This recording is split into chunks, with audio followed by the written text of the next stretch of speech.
వృద్ధుడైనప్పుడు అతని భార్యలు అతని హృదయమును ఇతర దేవతల తట్టు తిప్పగా, తండ్రి ఎలాగైతే చివరి వరకు తన భక్తి జీవితాన్ని కాపాడుకున్నాడో అలా సొలొమోను ఉండలేకపోయాడు. సొలొమోను ఆరంభం ఏంటి? గొప్ప రాజు. ఆయనను చూడటానికి దేశ విదేశాల నుంచి, చుట్టుపక్కల ప్రాంతాల నుంచి కానుకలు మోసుకొచ్చి, ఖాళీ చేతులతో వెళ్ళకూడదు అని చెప్పి వెండిని, బంగారంను, వజ్రాలను, అనేక రత్నాలను మోసుకొని వచ్చి చూసేటువంటి రాజు. ఆ రాజు మాటలు వింటాకి ఎన్ని గంటలైనా ఎదురు చూసి, ఎందుకంటే అంత జ్ఞానం కలిగిన మాటలు. దేవుని దగ్గర ప్రార్థన చేసినప్పుడు సొలొమోను మరి దేవుడిని ఏమని అడిగాడంటే, జ్ఞానం ఒకటి చాలని అడిగితే దేవుడు జ్ఞానంతో పాటు సమస్త పేరు ప్రఖ్యాతులు మరి సమస్తమును కూడా ఐశ్వర్యమును ఇచ్చేసి ఉంటున్నాడు.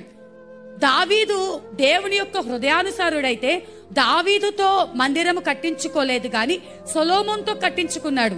ఈ రకంగా సొలొమోను యొక్క కీర్తి ఎంతండి, అందరికీ తెలుసు. సొలొమోను గురించి, సొలొమోను దగ్గర ఉన్న ధనము తెలుసు, ఐశ్వర్యం తెలుసు, జ్ఞానం తెలుసు, ప్రజలను పరిపాలించే విధానము తెలుసు.